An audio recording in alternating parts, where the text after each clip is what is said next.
So I went through the proper channels and talked to some people and brought in a guy to meet, and just brought in one of the higher ups at Operation Underground Railroad and just said, I want you guys to talk to the rest of my board and, show them how bad this really is, because people just didn't understand. They knew it was a problem. They didn't know the significance of it. So after that, the board voted to help start Cairo Heroes. Welcome to the Table Talk podcast, where we get real, meeting with industry professionals and experts in the chiropractic world, talking about the newest and latest, how to scale your practice, the struggles that we all face in practice, and how you can take your practice to the next level. All right, everybody, welcome back to the Table Talk podcast. I am here with someone that I actually just recently met, Dr. Eric Harrison. He is a chiropractor out of Utah, but Dr. Eric is doing something that I think is unique, and I think that every single chiropractor, no matter what, can get behind. And Dr. Eric and I were talking right before we came on the podcast, and he was telling me that his family has over 100 years in the chiropractic profession. He's a fourth generation chiropractor. So let's welcome Dr. Eric Harrison to the show. Welcome, Doc. Thank you. Thanks. Oh. Thanks, Dr. Price.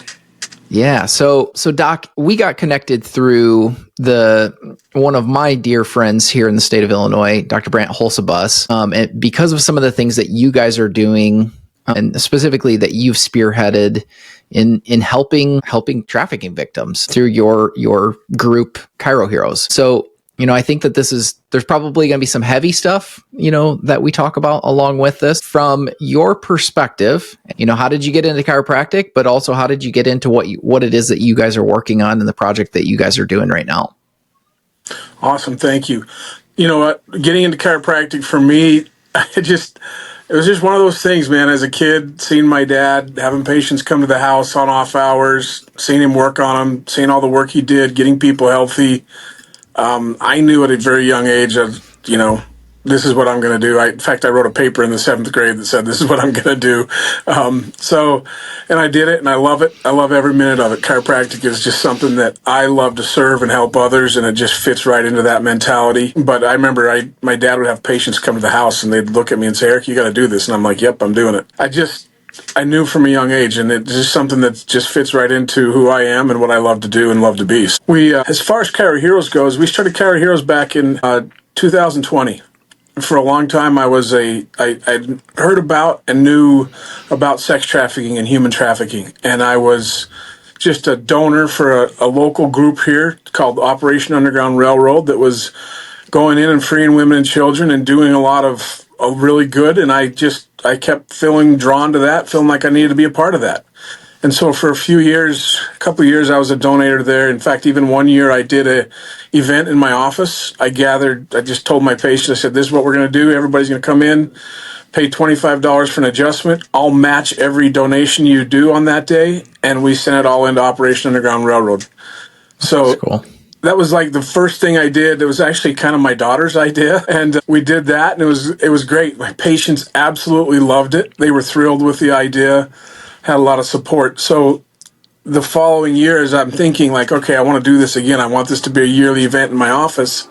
I started noticing that a couple other of my chiropractic friends had posted something on Facebook in relationship to human trafficking, because I think it's July 30th is like National Day Against Human Trafficking. So I saw a few posts on there, and I just got my brain going, got my head thinking. And at the time, I was the president of the Utah Chiropractic Physicians Association, and I just thought, what better way to use my position as president than to get others involved in this fight against human trafficking. It is literally one of the greatest evils on the face of this earth, and it's not slowing down. It's the fastest growing criminal enterprise in the world right now. It's past the illegal arms trade and will likely soon pass the illegal drug trade. So it's a real problem. So I had some contacts. I got people involved. I decided that I wanted to try to do something about it, and I wanted to introduce it to our association in the state of Utah. So I went through the proper channels and talked to some people and brought in a guy to meet, and just brought in one of the higher ups at Operation Underground Railroad and just said, I want you guys to talk to the rest of my board and, show them how bad this really is, because people just didn't understand. They knew it was a problem. They didn't know the significance of it. So after that, the board voted to help start Cairo Heroes. And so I took that and ran. Actually, it was even before that, about a week before that board meeting, I had an interview and a meeting with Sean Reyes, who is the Attorney General here in the state of Utah. And I got set up with a meeting with Sean and sat down with him, talked to him about the ideas. And at the time, I had no plan on starting any kind of nonprofit. I'm like, and Sean looked at me and said, Eric, I love your ideas. I love that you want to be involved. You don't want to do this that way. You need to start your own nonprofit organization. He came at it from the side of chiropractors are great business entrepreneurs. We could help some of these people that were in the aftercare programs of sex trafficking. He's like, you guys could help them get business skills, develop skills, hire them, bring them into your offices. And I'm thinking, that's not the direction I want to go with it. But I'd never thought of starting a nonprofit. And I looked at Dr. Christina Stitcher, who was with me, Dr. Jay Anderson, Dr. Larry, and said, we're doing this. And they said, yes, we are. And we walked out of there and went back to the Utah Chiropractic Physicians Association the next month and said, we're going to start this nonprofit. And we'd like $5,000 to help get it started. And they were awesome. They voted for it. The whole association voted for it and said, yeah, let's go. So we had some connections and just started Cairo Heroes literally on a whim. I had no idea how to run an organization like that. And we did. And the premise initially was, let's raise money to help fight this, and we can donate the money. And we have done that. One of my friends heard what I was doing and said, Eric, I want to be involved. And I said, okay, come on down. And he came to our first or second board meeting and said, we're going to host a golf tournament. I was like, whoa, because I know what that entails. I've hosted some golf tournaments for other events, and it's a lot of work. So we did. Yes, it is. We hosted a golf tournament, got some sponsors, and we've hosted a golf tournament every year since then. And so far, in the 4 years we've hosted golf tournaments, we've raised over $200,000 just here in the state of Utah. So as we got going, the idea became, how do we get chiropractors involved? Because one of the things that happened was we started seeing this little side benefit. And one of those happened the very first time I sat down and met with Sean Reyes. When I was done meeting with Sean, he looked at me and said, Eric, anything you need done in this state with chiropractic, you let me know. I was like, wow, okay, great. As a matter of fact, Sean, we do have an issue that we need some help with. And boom, he helped. So it developed this relationship. So from a political standpoint that we weren't expecting, that it's not why we're doing it, but it helped us to develop a great political relationship with the Attorney General in the state of Utah. And that has also, moved into other relationships with other government officials, including the governor of Utah. The new Attorney General is a good friend of mine who has helped with Cairo Heroes in the past. So kind of like chiropractic, the positive side effects of what we're doing is seeing things in the public eye. The public knows what we're doing. They're all about it. They love, the people that are involved love what we're doing. I've had the same golfers, the same sponsors, some of whom are chiropractors and some aren't chiropractors. They're just concerned public members who love what we're doing and want to be involved and want to donate. So like I said, we've raised and donated over $200,000 in 4 years. And it's amazing. One of the things that happened is a couple years into it, we started going into we went to Cairo Congress a few times, just slowly kind of working our way in, trying to figure out how do we take this to other states? How do we get doctors across the country involved? Because in the fight against sex trafficking and human trafficking, there are lots of good people from all different walks of life who fight this. There's not a single profession that as a whole stands behind fighting human trafficking and sex trafficking. And that profession will be chiropractic. We will take chiropractors from across this country and across the world to stand and fight against human trafficking. And not just in a way of fundraising. Right now, one of the things that's expanded from that's been so good is the educational component. We've been to Maine, we've been twice to Virginia, we've been to Washington, we've been to Texas, we're going back to Texas, going to Iowa, we're going into states all over the country, and we're teaching continuing education hours. So the Maloof Foundation is another organization here in Utah that's a great foundation. We work with them a lot now on how to teach other doctors to recognize signs and symptoms of trafficking in their offices and in their communities. And so they've got a program called On Watch, and we basically go into the states, talk about chiropractic, talk about sex trafficking, talk about what's happening, state-specific facts that are going on in their state, and then also what's happening nationwide and worldwide. So I want doctors to know it affects everything in their state too. And from then we teach, like, here's how you can recognize what's happening. And the cool thing about On Watch is that it's taught from a perspective of survivors. It's the actual story of what happened to trafficking victims, how they became involved, and their stories and what happened. And so when we get done teaching at the end of that, it'll go through and say, here's what was missed by the doctor. Here's what was missed by the teacher. Here what was missed by the relatives, by the family, just all those things that should have been noticed. And we can teach those things. And, I've had so many doctors say, Eric, do you really think these guys are coming into our clinics? And I'm like, yeah, absolutely they're coming into your clinics because they don't want to go into other medical clinics where, especially hospitals, where they could be recognized.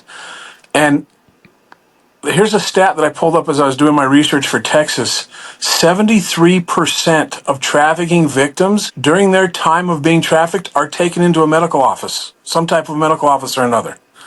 So yeah, they're going to be coming, and yeah, they'll come into our offices. In fact, just in October, after having been twice to Virginia, Joe, who works with me, who runs Sterling Pharmaceuticals, Joe Kryzak, I'll always screw up his last name.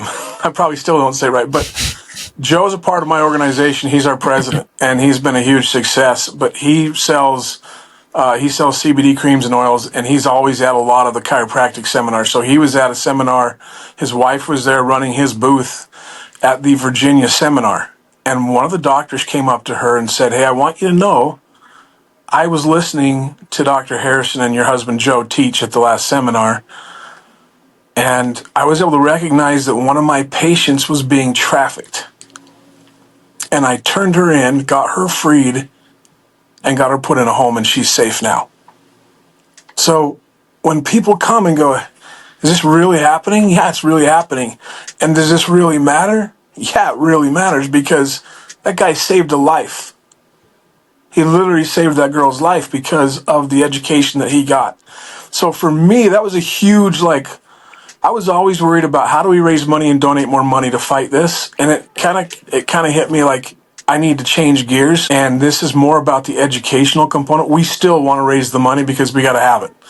And it takes money to fight this. And we donate to a lot of really good organizations, not just to help free these women and children, but to help get them out. Once they're out, get them back into society.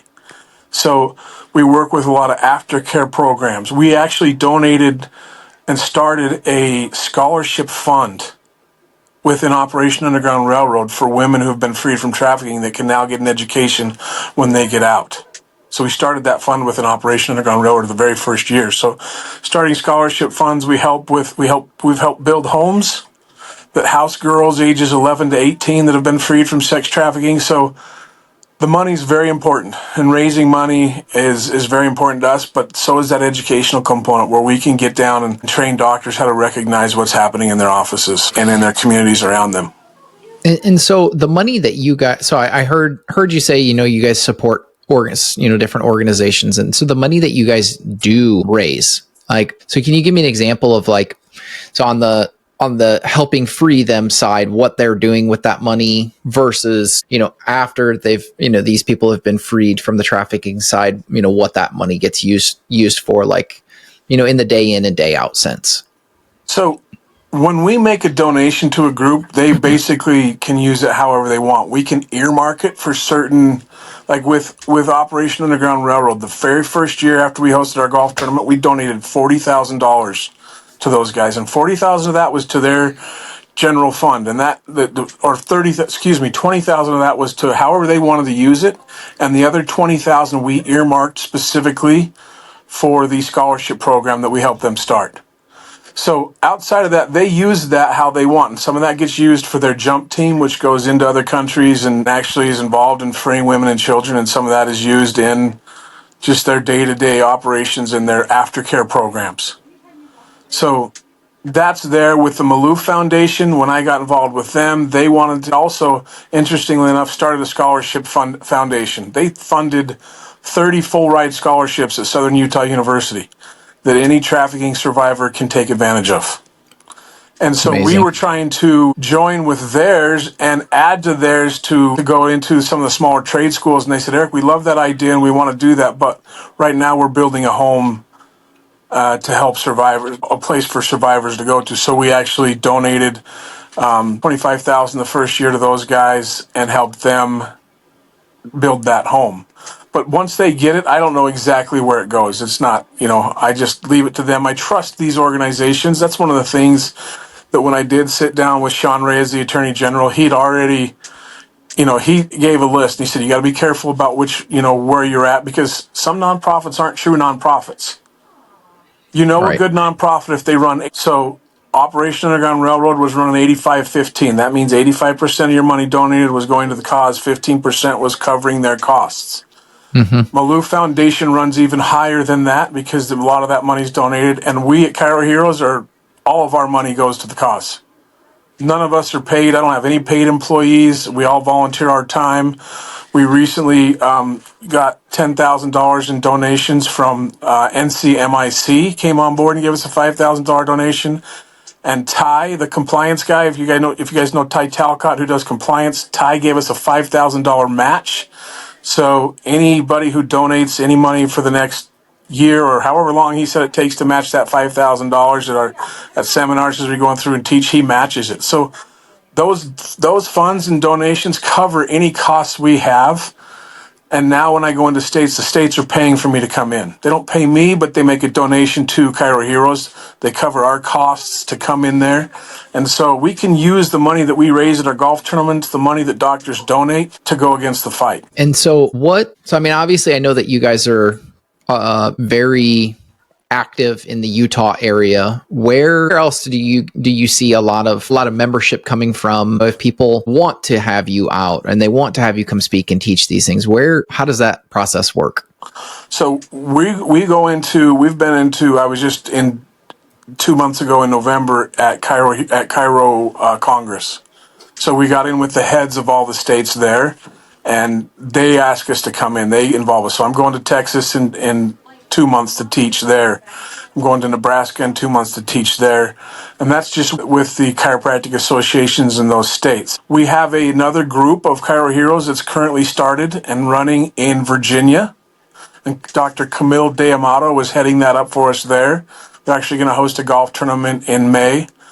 So if you're a Virginia doctor and you want to be involved in Cairo Heroes, you can contact Camille D'Amato, and I can give you numbers for her a little later on in the thing. We had a group in Maine, guys that were interested in helping us get a group running there. When Joe taught in Washington in October, there were several guys who wanted to be involved and get a group started there. So we're expanding into other states slowly. Realize that as we go about this, there's like 5 of us that are running this whole thing. So, and we all have active practices. And, I can't let my practice go south to run this, or there won't be any money to donate and run. So I have to make sure I keep my practice going. And I do this as my kind of side, it's my passion project, so to speak. So, and everybody that's involved, again, is just donating time. So we're slowly branching out and moving into other states. And when we go to another state, for example, when we were in Virginia in the golf tournament we host there, we will find an organization in your state where we donate the money. So 75% of the money raised in your state will stay in your state. So we're going to go host this golf tournament in Virginia. The money that's raised there, 25% comes back here to Cairo Heroes, just national, and then 75% will go to an organization that's in Virginia. So I know Maryland would like us to come out there. Ohio has a huge, massive trafficking problem. Very big. Florida is looking for us to come there. We're going to Texas actually twice. I've already been to Texas and just participated in a golf tournament they did where we raised like $1,300. But we're just moving into these other states. This is all new for us to be moving into new states while we're still running things here in Utah. So if for doctors who are interested and want us to come to your state and teach, we're more than happy to do that. You just have to get in touch with me. And then we'll put us in touch with the people in your state to come in. I know Brant's working on us coming to Illinois, Yep. which we will happily do. So we're just, we're spreading it. And it takes some time. People, I went to St. Louis 2 years ago, 2 or 3 years ago for the first time. And it was like, that's where I met Joe. And it was a little bit, people, and then they see us come back again, and they see us come back again. And now the ball gets rolling, right? So things happen slowly in time. I mean, to be honest with you, when the guys in Maine said, "Hey, Eric, we want to start a group up here," I wasn't ready. I hadn't really had that thought of how do we start up a group in another state. So we had to come back and start throwing things together. And our next board meeting was, how do we, what do we need to do to get everybody set up to be able to start an organization in that state? Because it's just expanding in ways that we weren't really foreseeing. And so we move in that direction as things change. Like I said, we're just expanding now and growing. And so now we have a platform. Now we have everything ready to go to be able to move into other states. And it just has to have the people who have the desire and the want to help. I love it. And so if people do want to donate, how can they, join the cause, be a part of what you guys are doing? So our website is www.Cairo Heroes, ChiroHeroes.org. And you can go on there and you just click on the donation tab. And on that donation tab, it'll come down and you can choose. Do you want to make a monthly donation? Do you want to make a quarterly donation? Do you want to make a one-time donation? And you can just put in your information and put in your credit card and make a donation just like that. Love it. And I always end with the same question for all of our guests, which is, what is something that you're working on now that you haven't quite figured out, whether it's personal, professional, relational, whatever it may be? There's a ton. I'm always looking to be better. I'm always looking to work on myself and improve myself. If there's one thing that I can always get better at, it's focus and energy and just staying driven every single day. I think we all have in our practices and in chiropractic, we all have those days and those weeks and those months where we are just on point, we're on purpose, everything is rolling, you're great, you're fantastic. And then you let it slide a little bit because you get comfortable. For me, it's just how to bring that energy and be consistent every single day of the year. That's my biggest thing that I'm working on this year, is being there. Not just, everybody jumps out of the gate and has good Januaries because we all get going. But for me, it's how do we make this happen and be consistent every single day. Be consistent in the things that we love and then be open to growing. I'm the first guy that's like, hey, if I can get better, I want to get better. How do I get better? What can I do? And what can I learn from somebody else? I think every single person I meet, there's something I can grow from and learn from. And I try to take that approach. Awesome. Well, Doc, thank you so much for being on with us here.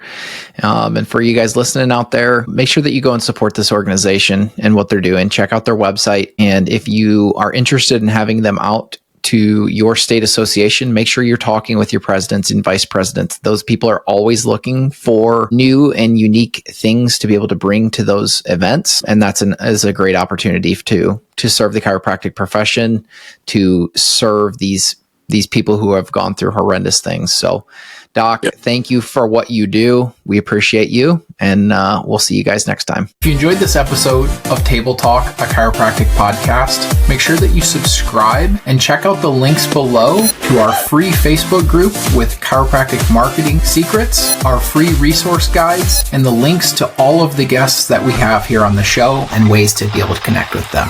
Thanks, and God bless.